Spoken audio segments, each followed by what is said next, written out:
Assalamualaikum warahmatullahi wabarakatuh. Salam Desa Membangun. Jumpa lagi dengan saya, Siswanto di Blink On 5115 channel. Hari ini kita akan membahas peran institusi kecamatan dalam Desa Membangun. Dan kali ini kita kehadiran tamu Bapak Camat Kecamatan Sambong, Bapak Martono. Selamat pagi, Bapak. Selamat pagi, Pak Sis. Alhamdulillah, ini Pak Camat kelihatannya barusan tadi ada kegiatan konservasi tanah dan air ya. Siap. Dan terima kasih nih, habis dari sana bisa langsung menuju ke studio kami. Terima kasih Pak Camat telah hadir bersama kami. Hari ini kita akan membahas masalah peran daripada kecamatan dalam desa membangun. Nah, mungkin kalau menurut Pak Camat, pasca Undang-Undang Nomor 6 tahun 2014, ya kaitannya dengan desa itu, peran kecamatan ada bedanya atau tidak? Monggo. Oke, terima kasih Pak Sis atas kesempatan yang diberikan kepada kami tentang apa bedanya yang telah disampaikan dalam Undang-Undang 23 tahun 2000 berapa tadi? 18 ya. Ini peran camat juga sangat berbeda sekali. Yang dulu camat itu disebut sebagai kepala wilayah. Namun setelah lahirnya undang-undang tersebut beralih fungsi menjadi setara SKPD. Secara dinas teknis hampir sama dengan camat. Jadi camat yang dulu disebut sebagai camat kepala wilayah yang punya kekuasaan, sekarang camat berfungsi sebagai pelayanan warga masyarakat yang identik dengan apa tugas pada dinas instansi di tingkat kabupaten. Jadi sekarang sebutannya adalah camat merupakan perangkat daerah. Perangkat daerah, bukan penguasa wilayah lagi. Bukan penguasa wilayah. Sebutan kepala wilayah sudah dihapus bergantinya undang-undang tersebut. Karena mungkin dengan peraturan dan perundangan yang berlaku memang harus seperti itu. Nah, kaitannya sekarang berarti kalau sebagai OPD yang membantu Bapak Bupati di suatu kewilayahan kecamatan ini, perannya sebagai apa saja? Peran camat ini adalah sebagai kegiatan yang dilakukan oleh camat dalam rangka menjalankan tugas pokok dan fungsi dalam menyelenggarakan pemerintahan di tingkat kecamatan. Jadi kita mengejawantah dari apa yang menjadi petunjuk dari kabupaten, kita delegasi sampai ke desa, kita implementasi sampai ke desa, sehingga program yang ada di kabupaten bisa sinergi yang berada di kecamatan, bahkan sampai ke titik yang berada di desa. Jadi fungsinya sebagai mungkin fungsi apa? Sebagai fungsi koordinasi atau fungsi fasilitasi, fungsi pelayanan masyarakat, dan pemberdayaan warga masyarakat juga. Pemberdayaan sampai pada pemberdayaan lah. Karena memang dengan Undang-Undang Desa Nomor 6 tahun 2014 ini kan menjadikan desa itu menjadi otonom ya. Jadi itu sehingga tidak ada instruksi langsung dari camat ke desa, tidak ada. Kita meneruskan apa yang jadi kebijakan yang ada di pemerintah kabupaten. Gitu, sehingga kalau misalkan ada suatu kegiatan di desa itu memang fungsi kecamatan itu hanya sebagai fasilitator, fasilitasi, terus untuk koordinasi, dan mungkin pengarahan juga ya, pembinaan. Karena memang tidak menutup kemungkinan bahwa dengan istilahnya undang-undang yang ada, dengan otonomi yang ada ini, dengan adanya perguliran kepemimpinan di tingkat desa itu kan setiap ada suatu pergantian kepemimpinan tingkat desa itu tentunya kan perlu belajar lagi, mereka harus belajar lagi. Kecuali kalau memang kepala desa yang terpilih ini memang sudah terbiasa dengan kegiatan pemerintahan desa gitu. Tapi kalau memang yang terpilih ini belum terbiasa dengan pemerintahan desa, mungkin perlu adanya pengarahan di sana gitu ya Pak. Nah, sekarang bagaimana peran pengawasan atau fasilitasi kecamatan kaitannya dengan penggunaan dana desa yang ada di desa itu. Oke, terima kasih. Kita punya peran ganda di sana yang diantaranya juga fasilitasi untuk memberikan pengawasan, pembinaan tentang penganggaran, utama kita dalam penyusunan APBDes. Kita berada di sana, kita nanti ada tahapan yang namanya tahapan evaluasi APBDes. Ini dimungkinkan jangan sampai kegiatan yang dilaksanakan di desa itu nyebrang jauh dari apa yang menjadi kebijakan pimpinan yang ada di atas. Harapan kita apa yang menjadi kajian dari pemerintah pusat bisa langsung bersinergi dengan warga masyarakatnya lewat kegiatan yang direncanakan lewat APBDes tersebut. Oh gitu, jadi supaya desa sendiri ada rambu-rambunya gitu ya. Ada rambu-rambu, walaupun rambu-rambu itu sudah ada di atas berupa mungkin Permendes ataupun PP yang mengatur terhadap itu. Tapi kalau dibina, dibimbing itu akan lain gitu Pak Camat. Nah untuk selanjutnya nih, memang seandainya di desa itu ada suatu kegiatan-kegiatan yang mungkin menyimpang ya, dari misalkan kegiatan ya penggunaan dana desa yang tidak sesuai dengan petunjuk teknis daripada penggunaan anggaran dana desa, itu seperti apa Bapak mengarahkannya? Oke, terima kasih Pak Sis bahwa pengejawatan dari anggaran itu kita senantiasa, desa juga punya kewajiban untuk membuat infografis, di mana infografis tersebut apa kegiatan desa akan terpampang di sana secara transparansi. Desa bisa memaparkan apa menjadi keinginannya. Otomatis apabila kegiatan sebelum disahkan APBDes, dari kecamatan punya hak untuk verifikasi. Dari hal-hal yang sekiranya bertentangan, otomatis akan kita cut di sana. Sehingga tidak mungkin anggaran itu muncul tanpa kita koreksi dulu yang ada di kecamatan. Jadi fungsi kontrol kita berada pada saat sebelum APBD itu disahkan. Ibaratnya dari APBD kabupaten dikirim ke gubernur untuk dievaluasi. Nah, kita gunakan sesuai kewenangan kita untuk mengadakan evaluasi benar dan tidaknya anggaran atau usulan kegiatan yang disampaikan oleh KTS. Pernah ada satu desa yang kemarin mengusulkan pembelian mobil dinas atau mobil siaga.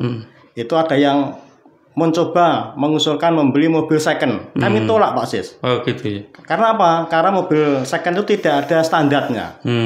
Kita sulit untuk memantau anggaran. Harganya nggak ada ya. Salah satu yang terbaik adalah membeli yang baru. Karena yang baru sudah kita ketahui berapa harganya, sudah ada unsur kepastian di sana. Dan yang baru pun perawatannya juga tidak begitu mahal karena masih dalam toleransi atau apa itu namanya garansi dari pabriknya. Gitu ya. Jadi evaluasi itu berarti sebelum penetapan. Ya. Berarti setelah penetapan itu baru untuk selanjutnya dikirim ke kabupaten untuk apa istilahnya, kalau habis dari Musdes ditetapkan sebagai APBDes itu terus gini Pak Sis. Dari RAPBDes itu kita evaluasi. Setelah kita evaluasi, kita beri saran, temuan, kita kembalikan ke desa. Selanjutnya desa punya tugas menetapkan yang namanya APBDes. Setelah ditetapkan APBDes, desa baru start menjalankan kegiatan sesuai dengan yang tercantum dalam APBDes itu. Tidak ada suatu pengesahan ataupun evaluasi dari kabupaten? Tidak ada. Ya. Itu menjadi salah satu kewenangan kita jadi kecamatan. Oh gitu. Jadi memang dalam hal ini karena memang kecamatan itu punya fungsi di situ, sehingga sangat dibutuhkan untuk agar desa itu tidak menyimpang dari rel yang sudah betul, itu harapan kita semua dilakukan. Jadi itu kaitannya, dan setiap kegiatan tahapan kegiatan pembangunan di desa itu mulai dari musdesnya gitu ya, mulai musdes, musrenbangdesnya sampai kepada penetapan dari APBDes itu memang butuh pendampingan dari pada kecamatan itu sendiri. Nah, kalau kecamatan itu struktur kecamatan sendiri, struktur organisasinya seperti apa Pak Camat? Kecamatan itu dipimpin seorang camat, dan camat dibantu beberapa pejabat struktural.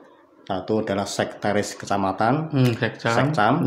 Sekcam punya 2 staf, yang namanya Kasubag Umum dan Kepegawaian, ditambah Kasubag Program. Di samping itu kami punya tenaga teknis, Kasih yang namanya kepala seksi, Kasih pemerintahan, Kasih pembangunan, Kasih pelayanan perizinan, dan Kasih ketentraman ketertiban yang disebut mantri polisi. Gitu. Jadi banyak ini personil yang membackup daripada Pak Camat dalam menjalankan tugasnya, gitu deh. Nah, kaitannya dengan beberapa yang struktur organisasi yang ada, yang kaitannya mungkin di situ ada Pak Mantri Polisi, ada Pak Mantri Polisi. Nah, bagaimana kecamatan dalam hal ini Pak Camat dibantu oleh Mantri Polisi dalam rangka penegakan perda. Terima kasih Pak Sih. Penegakan perda ini sebagai langkah yang sangat penting untuk memastikan warga masyarakat tersebut itu mampu memahami, menaati, dan mematuhi apa segala peraturan yang kita laksanakan. Kami di tataran kecamatan ada yang namanya Kasih Terantib, kami punya anggota Satpol PP. Satpol PP itu kami tempatkan punya wilayah di masing-masing desa. Ada di masing-masing desa. Nah, ini tugasnya adalah menegakkan perda tersebut bersinergi dengan Babinsa dan Babin Kamtibmas. Harapan kita semua, setiap permasalahan yang ada di desa sebelum masuk ke kancah hukum bisa diredam pada 3 personel tersebut, Satpol PP, Babinsa dan Babin Kamtibmas. Nah, yang menjadi perhatian di dalam penegakan perda untuk di tingkat kecamatan itu apa saja yang biasanya menjadi perhatian utama? Kita masih prihatin karena kita terbatasnya personil Satpol PP, Pak Sis. Kami di kecamatan hanya punya 4. 4 saja dibagi berapa shift itu?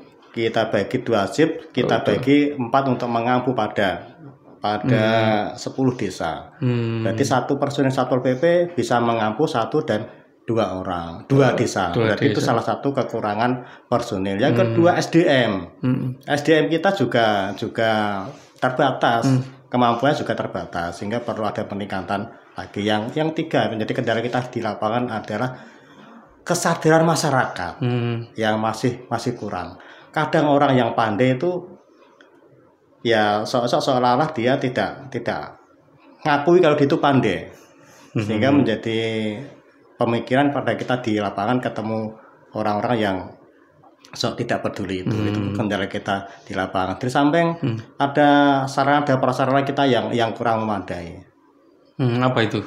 Ya utamanya untuk mobilitas, Pak Bes. Mobilitas itu masing-masing satpol itu bergerak ke kecamatan, ke desa itu menggunakan operasional kendaraan pribadi. Kami berharap suatu saat Satpol juga mendapatkan kendaraan operasional minimal sepeda motor untuk menjangkau daerah yang terpencil. Karena keterbatasan anggaran dari tingkat Pemkab mungkin sehingga belum sampai ke sana. Oke. Itu dari penegakan perda. Namun sebelum kita lanjutkan, kita minum-minum dulu nih, Pak. Oke. Biar lebih santai.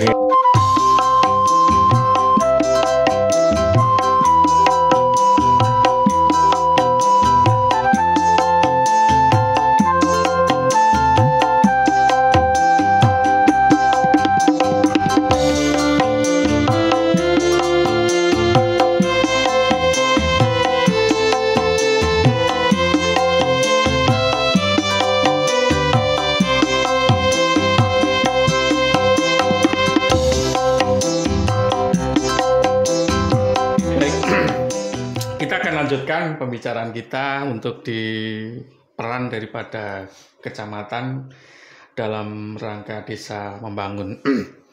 Nah, ini yang baru ngetren, ini masih hangat permasalahan kita, Pak Camat. Di saat pemenuhan perangkat desa. Jadi perangkat desa saat ini kan untuk di kecamatan yang Bapak pimpin, yaitu Kecamatan Sambong ini kan sudah hampir 100% terpenuhi semua nih. Siap, ya.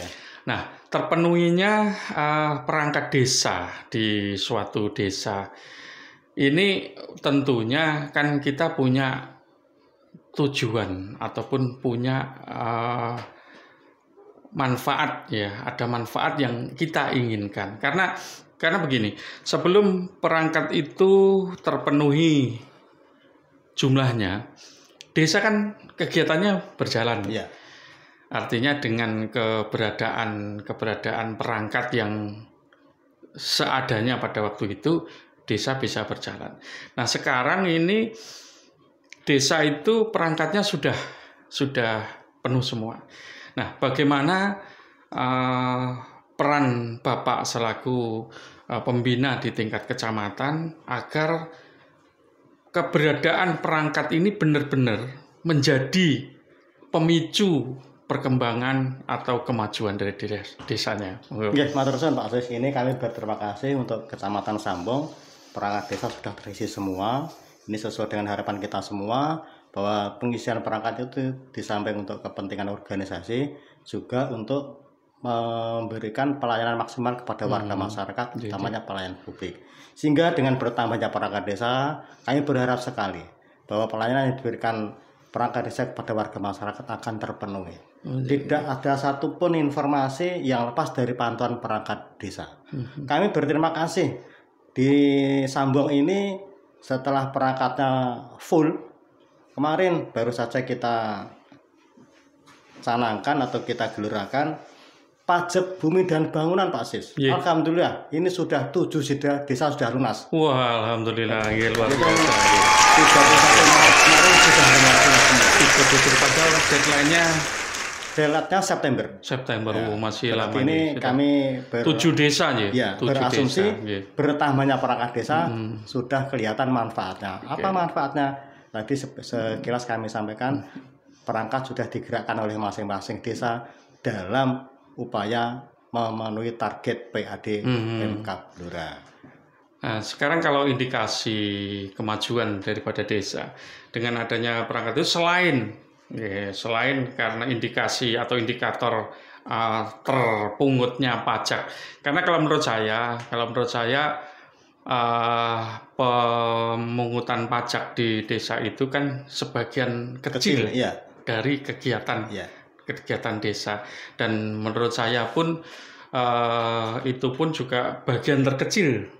Bagian kecil daripada masyarakat. Masih banyak kegiatan-kegiatan masyarakat yang jauh lebih penting untuk kita bisa maju. Nah, selain pajak, kira-kira apa yang diharapkan untuk bisa ada suatu peningkatan pasca terpenuhinya perangkat desa itu? Oke, terima kasih. Begitu perangkat desa penuh, setelah dilantik, hari itu juga mereka sudah bergerak dalam arti menata ke lingkungan dalam, juga ke masyarakat. Kemarin sudah kami instruksikan jangan sampai kantor kosong Pak Sis. Karena kemarin sebelum ada pengisian perangkat desa, kantor ada yang kosong. Kosong dalam arti karena keterbatasan personilnya. Di sisi lain kepala desa ada kepentingan yang lain, sehingga kantor kemungkinan ada 1-2 orang yang ada kepentingan keluarga, mungkin kosong. Nah, sekarang sudah tidak ada. Karena kantor sudah diatur jam kerjanya. Kita pakai acuan jam kerja desa juga 5 hari seperti yang ada di kecamatan. Dengan adanya perangkat yang penuh ini, setiap titik, setiap apa menjadi keinginan masyarakat, ini perangkat desa sudah harus bisa memonitor ke sana. Utamanya yang masih menjadi PR kita, masih banyak warga miskin yang kadang tidak mendapatkan alokasi bantuan. Itulah tugas dari masyarakat lewat Pak perangkat desa untuk mencari informasi. Mungkin masih ada warga masyarakat yang terlewatkan. Setelah mendapatkan berbagai informasi, dikumpulkan di balai desa untuk diadakan musdes untuk ditentukan itu betul dan tidaknya.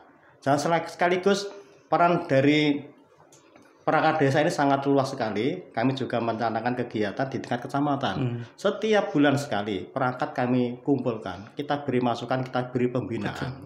Karena mereka sekarang bukan sebagai warga masyarakat, sekarang dia berfungsi sebagai melayani masyarakat. Sehingga harapan kita semua, perangkat desa itu sebagai tangan panjang pemerintah yang ada di masing-masing desa.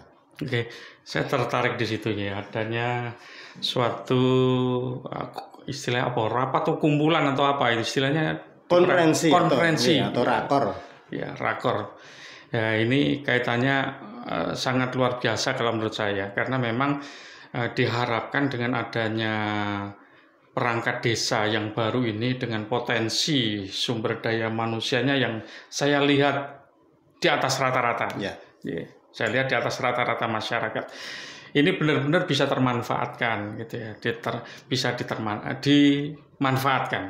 Ya, artinya pada saat konferensi perangkat itu tentunya ada sesuatu yang mungkin disampaikan atau stressing yang perlu dimengerti dan dipahami oleh perangkat. Itu seperti itu. Kira-kira pada saat konferensi itu isinya apa, Pak? Pembahasannya aja. Saat konferensi itu isinya biasanya berupa evaluasi. Evaluasi ini kami terapkan hampir setiap bulan sekali. Kami turba ke bawah, masuk ke kantor-kantor, kita catat apa yang menjadi kekurangan dan kelebihannya, apa yang menjadi keluhan masyarakat. Di samping itu ada program dari pemerintah yang perlu segera kita share lewat Kades, lewat perangkatnya, sehingga harapan kita semua program yang jadi dari pemerintah itu tidak tunggu waktu, Pak Sis. Kita sekarang sudah punya Android, kita share lewat Android juga. Kalau kita butuh teknis, kita kumpulkan ke sana dengan harapan informasi itu bisa searah dengan kita, dan perangkat desa bisa lebih afdol, lebih nyaman untuk meneruskan pada warga masyarakat informasi tersebut. Gitu. Jadi memang era digitalisasi ini memang menuntut kita masyarakat untuk merubah perilaku agar desa membangun itu seperti apa.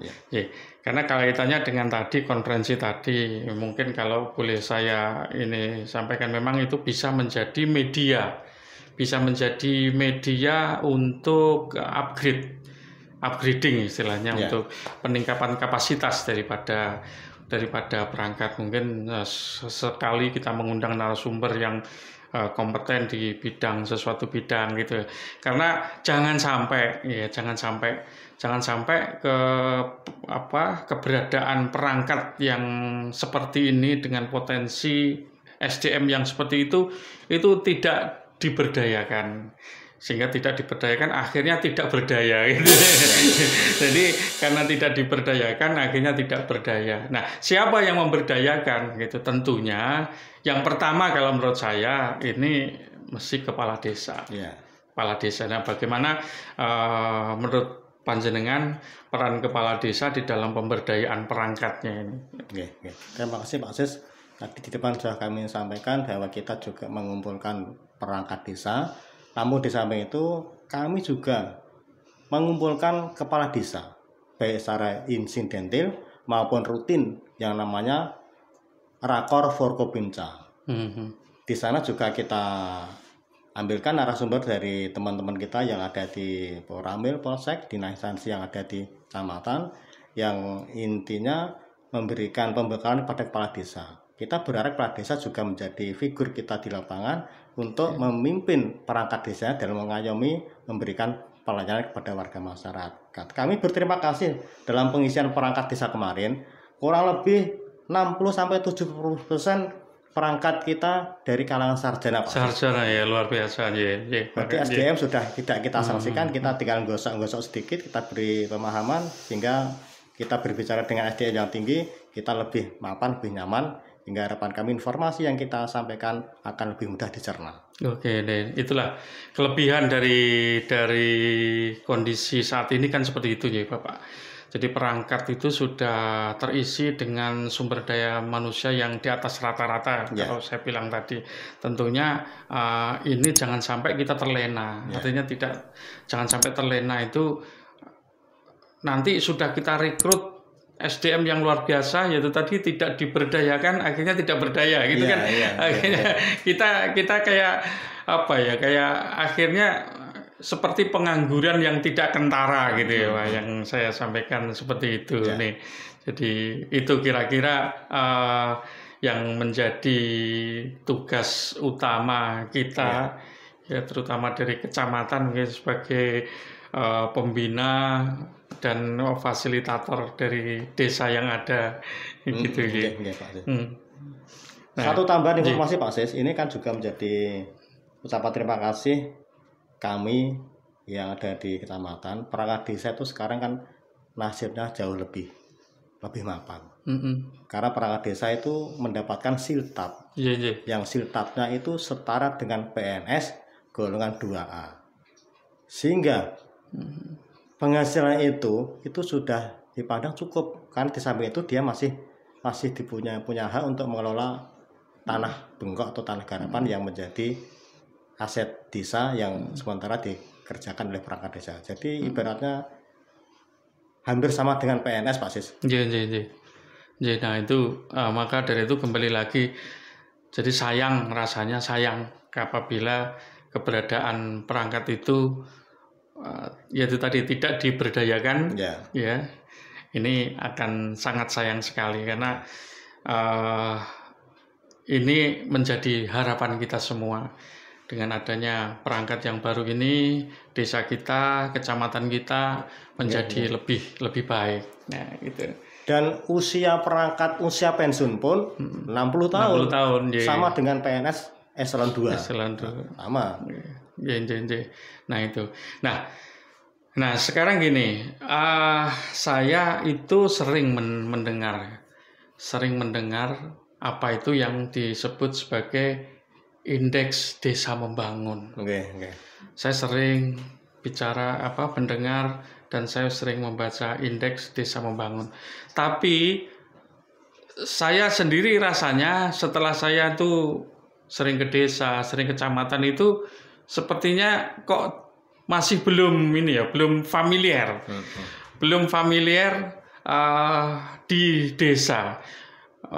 Bahkan mungkin dari desa sendiri, baik itu mungkin ini tokoh-tokoh masyarakat mungkin belum familiar apa toh indeks desa membangun dan manfaat apa. Kalau menurut panjenengan bagaimana tentang indeks desa membangun ini? Indeks desa membangun ini adalah untuk mengetahui sejauh mana kucuran dana DD yang sudah hampir 6 tahun dikucurkan pemerintah itu berpengaruh terhadap pembangunan yang ada di desa. Sehingga DD yang sudah dikucurkan pemerintah itu bagaimana sih hasilnya yang berada di desa, karena sudah 6 tahun ya. Sedang IDM ini ada 3 Pak Sis menurut penilaian kami, yaitu indeks ketahanan sosial, indeks ketahanan ekonomi, dan indeks ketahanan lingkungan. Lingkungan. Yang untuk IDM ini kebetulan di Kecamatan Sambong itu 10 desa, 10 desa itu masih dalam tahap berkembang ya. Statusnya Pak Sis. Ini ya, klasifikasi desanya. Yang satu yang masuk status maju adalah Desa Gadu. Oh, Gadu. Waduh, jadi tahapannya mulai dari bawah, desa paling bawah itu apa? Berkembang, iya Pak. Tertinggal. Sangat tertinggal, berkembang terus maju nggih. Mandiri nggih. Oke, berarti untuk yang Kecamatan Sambong itu ada satu yang maju, dikategorikan maju. Itu desa Gadu. Nah, itu maksud saya kira-kira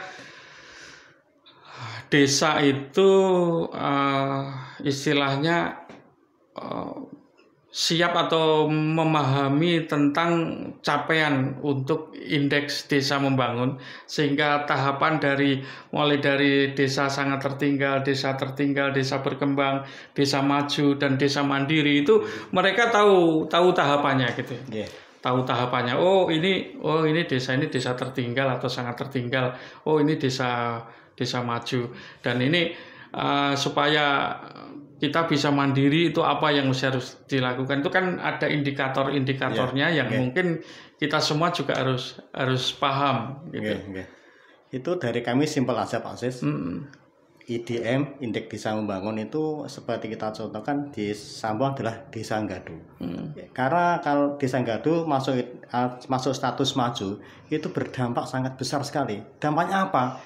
DD-nya juga besar, Pak Sis. Nah, kita untuk menjelaskan kepada Kades yang masih status berkembang itu gampang aja. Ini kalau Gaduh dengan kereta seperti ini mendapat alokasi segini. Kalau panjenengan pengen seperti Gaduh, ini yang perlu kita capai. Nah, kebetulan kita juga gunakan tenaga pendamping, Pak Sis.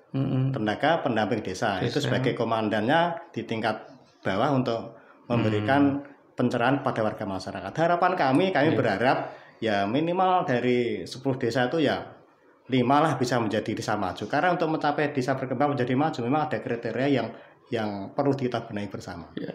Nah, itu mesti harus disampaikan kepada desa, kepada masyarakat, sehingga masyarakat tahu supaya untuk menuju ke sana itu apa indikator-indikator apa yang dipenuhi, harus ditingkatkan. Karena kalau mereka tahu tentunya bisa dia melakukan sesuatu itu dengan sadar gitu. Mengejarnya juga enak gitu ya. Nah, ini memang yang menjadi berarti itu kalau di keorganisasian kecamatan itu tanggung jawabnya siapa itu, Pak? Secara bidang teknis adalah Delegasi Pembangunan. Siapa itu, Pak? Pak Slamet. Pak Slamet. Ya. Tugasnya itu memang mesti harus terus gitu ya, Pak. Harus terus dikembangkan supaya desa mandiri itu untuk segera bisa tercapai seperti itu. Nah, ya itu memang tugas kita bersama untuk sosialisasi tentang itu. Nah, dari sana tadi mungkin ada sedikit yang jenengan sampaikan ya, pengharapan ya untuk Kecamatan Sambong misalkan harus punya sekian. Nah, mungkin ada pengharapan panjenengan pribadi selaku camat itu punya target-target seperti apa untuk desa di Kecamatan Sambong ini? Kami juga punya target yang muluk-muluk, Pak Sis, yaitu tadi supaya bisa menjadi desa maju. Namun demikian di tengah-tengah apa yang kita harapkan tersebut tentu ada kendala-kendala, baik kendala SDM yang ada di lapangan, potensi wilayah. Karena nyuwun sewu dari IDM ini salah satu yang bisa kita munculkan ke atas, ibaratnya apabila desa itu yang bisa menggerakkan potensi swadaya masyarakatnya tinggi, otomatis IDM-nya juga akan naik. Nah, ini yang perlu kita dorong agar masyarakat tetap bisa berperan untuk menggerakkan swadaya masyarakatnya. Nah, inilah peran dari kader pembangunan yang ada di desa bisa bergerak ke sana. Sehingga kita nanti yang namanya DD ini kan kita belum tahu, Pak Sis. Apakah selamanya kita kan belum tahu. Sehingga kalau kita berdayakan masyarakat lewat lembaga RT RW menguatkan swadaya masyarakat, insya Allah ya hal seperti itu akan bisa tercapai. Nah, ini memang tugas kita nih, Pak Camat dengan selaku pembina di tingkat kecamatan ini. Kalau menurut saya yang utama mestinya disentuh pertama itu tentang mental ya, karakter daripada masyarakat ya, karakter mandirinya itu mesti harus disinggung seperti itu.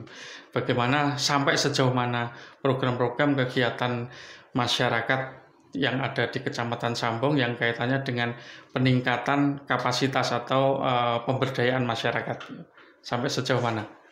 Pemberdayaan yang kita tempuh di masyarakat itu tidak lepas dari apa yang sudah diprogramkan di masing-masing desa yang didanai dengan APBDes pada pos pemberdayaan masyarakat desa. Di sana ada banyak, Pak Sis.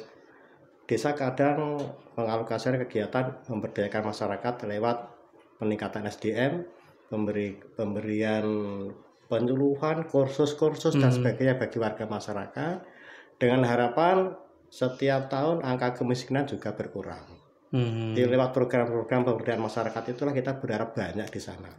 Masyarakat bisa menciptakan lapangan kerja sendiri dengan menggerakkan sekitar UMKM yang ada di masing-masing desa, sehingga peran-peran itu kita sangat berharap apabila UMKM berkembang di masing-masing desa, otomatis akan naik ke tingkat kecamatan, bahkan sampai ke tingkat kabupaten, yang pada akhirnya juga akan meningkatkan IDM di masing-masing desa, juga akan meningkatkan pendapatan masyarakat, juga pendapatan asli di tingkat desa masing-masing. Oke. Itu sama seperti ini ya. Kemarin kita di tingkat kabupaten itu memang ada satu laporan statistik yang menyatakan bahwa pertumbuhan ekonomi kita itu maju pesat dari negatif jadi positif gitu ya, karena faktor pandemi kemarin. Berarti peningkatan pertumbuhan ekonominya luar biasa. Terus ada pengurangan ya, penurunan angka penganggurannya juga ada. Ya. Tetapi sayangnya kemiskinannya kok tambah naik. Iya, iya. Nah, ini indikator apa itu, Pak Samun? Itu kita mengukur kemiskinan itu kan kadang kita itu kan ada semacam target, Pak Sis. Misal dari DD itu sekian persen untuk BLT. Kadangkala desa itu ada yang menggunakan maksimal. Jadi misal 40%, dihabiskan 4%. Dia mencari setelah mendapatkan sekian duitnya, kita mencari orang miskin. Dan kita nyuwun sewu, kita masih ada beberapa warga masyarakat yang menurut tataran aturan itu sudah naik tingkat dari miskin menjadi mampu. Tapi ada kalanya kalau kita delete, kita putus, akan menjadi protes di masyarakat. Itulah yang saya tadi maksud di depan tadi, kesadaran masyarakat kita iya masih belum maksimal.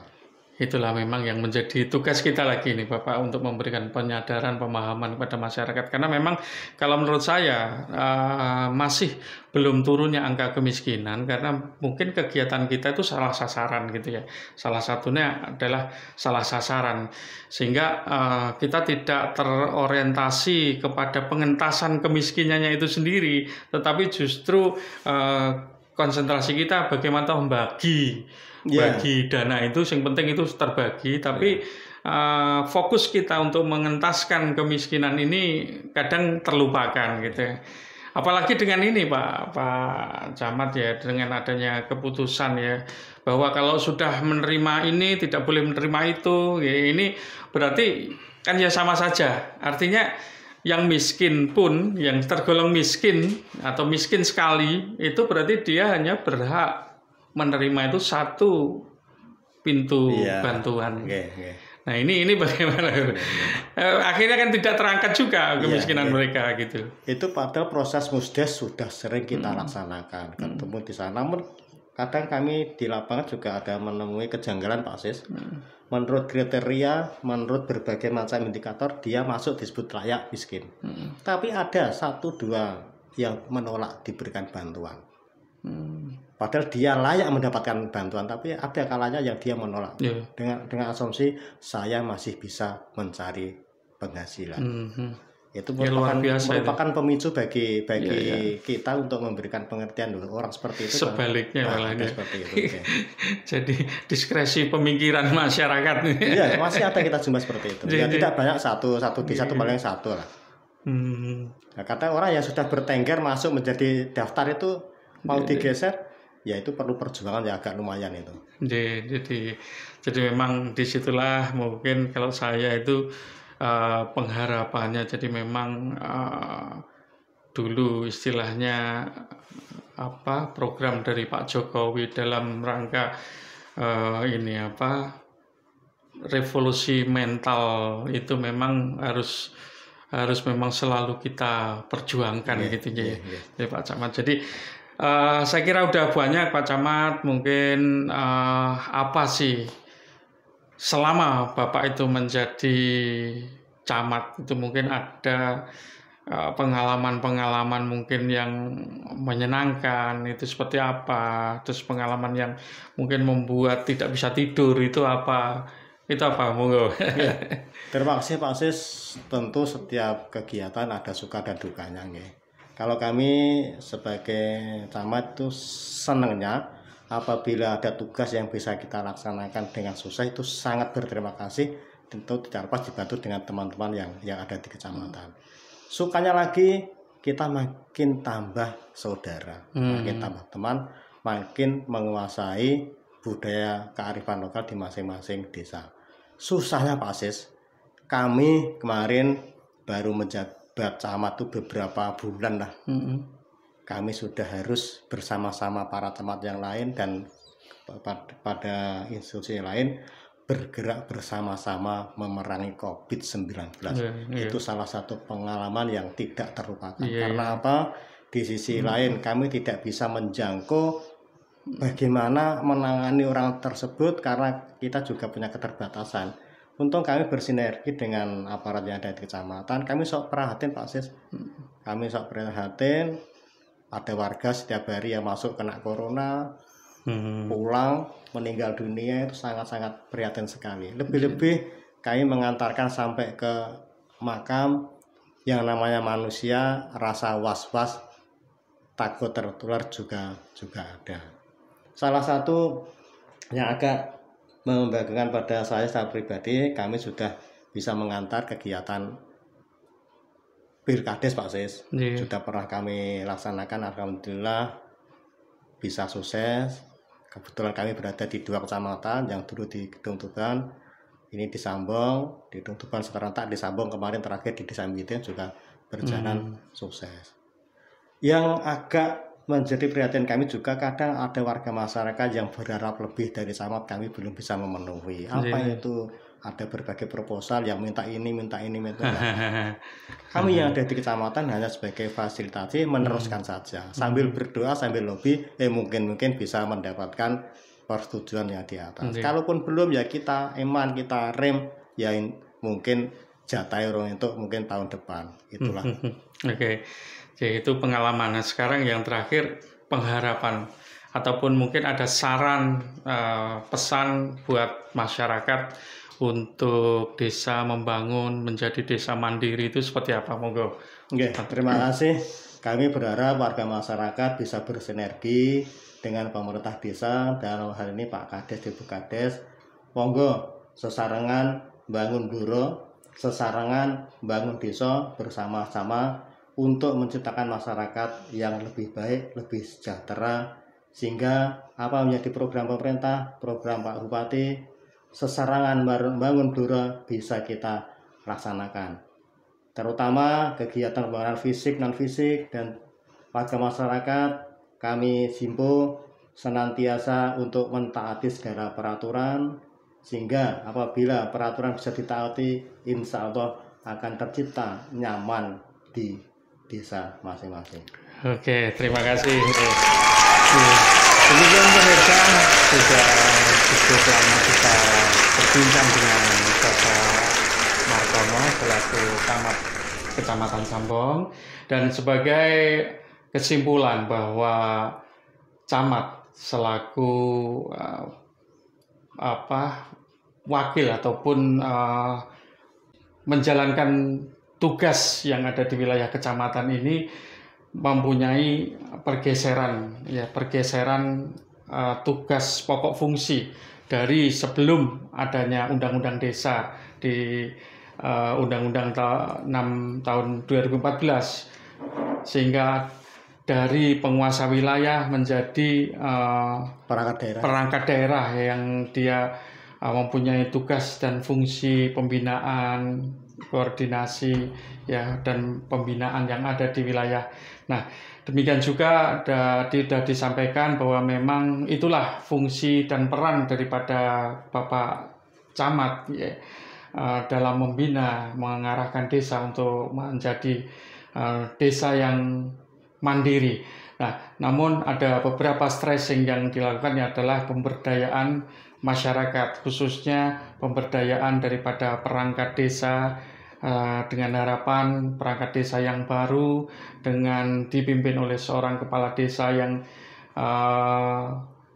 sebagai top leader ini bisa membangun desa untuk desa itu lebih baik dan lebih baik akhirnya menjadi desa mandiri.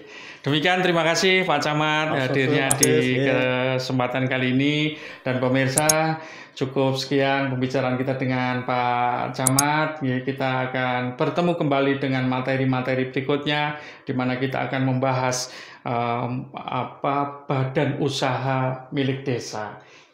Saya kira itu. Bertemu kembali di materi berikutnya. Assalamualaikum warahmatullahi wabarakatuh. Salam desa membangun.